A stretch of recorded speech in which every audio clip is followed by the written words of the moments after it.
Welcome back to Live Now from Fox. 7:11 is the time, and right now we're following breaking news as it relates to conflict in the Middle East. Truly compelling video on your screen of recent airstrikes there in Beirut, Lebanon.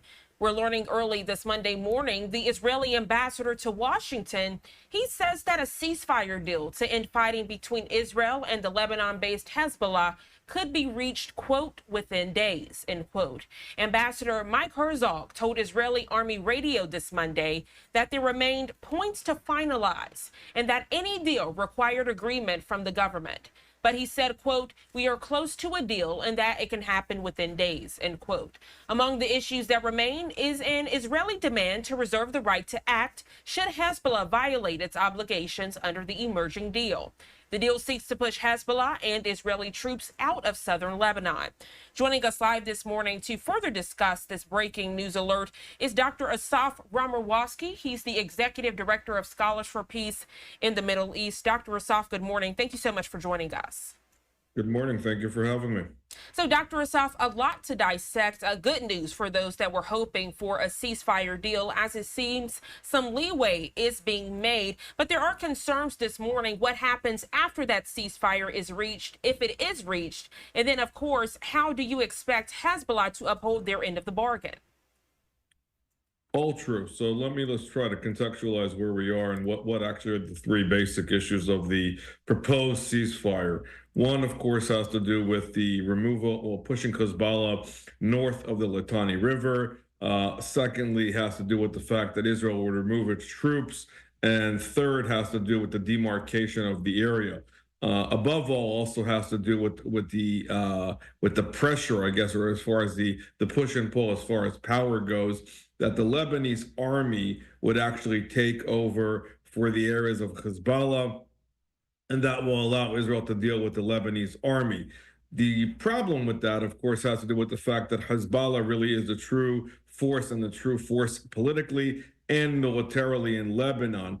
How much power the actual Lebanese army can actually do is yet to be seen. And the other consideration has to do with the fact that there was mention that some kind of international force would be in the region in order to kind of mediate between the two parties. UNIFIL, as we know, has been ineffective to say the least. They have been complacent with Hezbollah. And that being said, it's going to be hard for the Israelis to trust UNIFIL as far as the force in that area, given how in bed they've been with Hezbollah. Above all, the challenge is, to your last point, is if Hezbollah indeed violates this, what it will take for the Israeli army to go back into Lebanon.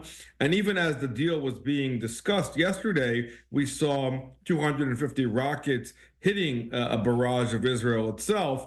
And again, that was to be expected. Hezbollah is still trying to show the upper hand and to show that they are still in control. They still have stockpiles of munitions, and they are still a valuable threat.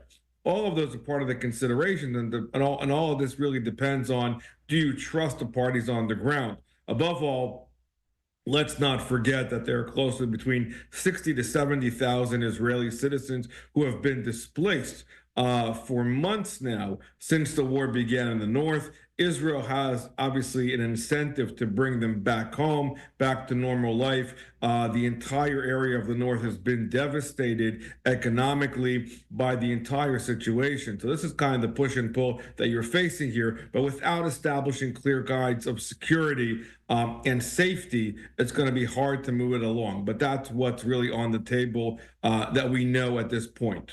Yeah, so many great points you're raising, Dr. Asaf. I want to get back to what you were saying about the recent strikes against Israel. We saw it in real time Sunday, which was yesterday. Central Israel, we saw homes that were completely just destroyed. We saw cars and vehicles that were set on fire because of these airstrikes. And that's the concern. How can we even think that a ceasefire is imminent as the war between the two entities is not scaling back? It's kind of convoluted. It's 100% correct to your point. I mean, look, I think that Amos Hochstein, the Middle East, the representative of the United States to the area of Lebanon, there is a push, obviously, by the administration to come to some kind of ceasefire before January 20th, before the inauguration. There is a push to try to create as much of a clean slate or a relatively calm area before the transition of powers. Again, politics and again, the agenda of the United States and the timeline of Israel may not necessarily align and go hand in hand. And that's been the challenge since the beginning of the war, that we're now a year plus into all of this, as Israel has been fighting this multi-front war against Iran and these closer fronts as it relates to the north and the south when it comes to fighting Hamas and Hezbollah. So all of these are part of the challenges. It is said, and this is what was reported, that we know from what was leaked to the Israeli media and from what was being said to Hochstein, that there is an agreement that they will respond to it. Hezbollah responded to the deal itself. That being said, it's going to be really hard to see actually Hezbollah follow through. And that's the hardest part that Israel is, of course, concerned about, the security issues at large here. That being said, I think that there will be coming pressure from the United States on the Israelis, and whether or not the Trump campaign, the kind of the transitional team is going to put pressure on the Israelis to try to reset whatever they can before January, in tandem with what's coming out with the Biden administration. That's the push and pull and some of the diplomatic pressure that's going to come on the Israelis. But again, all bets are, it's hard to predict. And if Hezbollah decides to, decide that, we're not going to follow through on this, you'll see an acceleration, which goes back to your early point about the fact that if Israel does not feel safe with this deal, they will retaliate. And I think at this point we are very clear that the Israelis are not going to hold back in any way, shape, or form, given where we are with the overall war at large. Yeah, I want to get to another point you raised that was a great talking point, Dr. Asaf. We have innocent people who are displaced on both sides of this conflict. Innocent people in Israel, also innocent people in Lebanon. We saw in real time those evacuation orders that came down from Israeli Defense Forces before they started their ground invasion there in Beirut. What is this post-war plan as it relates to this conflict? We know there's been a lot of pressure on Netanyahu about a post-war plan as far as the conflict out in Gaza with Hamas. But what about the people in Lebanon that have nothing to do with Hezbollah, that are also displaced? Also, those people within his own country, Israel. We know there was a looming humanitarian crisis before October 7th even started, and then further after, as Hezbollah ramped up their conflict. A lot of people concerned about getting basic necessities such as food, water, and shelter.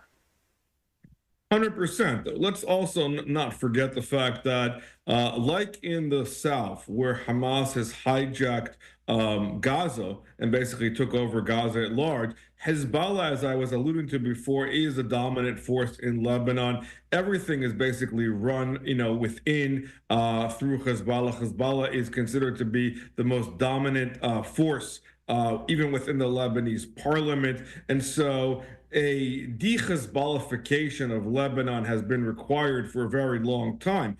And this is all impacting the larger arena inside of Lebanon.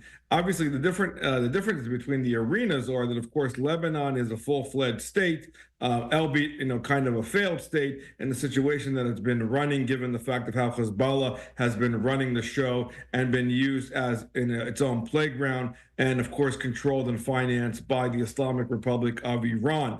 There is a great deal of need, and I'm sure that part of the package deal that it's going to be on the table is going to be part of the reconstruction of Lebanon, bringing in more aid, other international groups. As I was saying before, the idea that there would be some kind of international force that would help mediate the situation in Lebanon militarily, that is not Hezbollah, and to help the weak Lebanese government try to deal with the environment itself, in addition to coming to deal with aid, and again, constituting some kind of rehabilitation plan, for lack of a better term, when it comes to Beirut and the areas that have been affected by the war itself. That's all going to take time, and it's going to be part of the carrots that are going to be put on the table potentially, and I would argue from the United States, as far as money and forces and aid that's coming in to try to deal with that environment, if they can really establish clear lines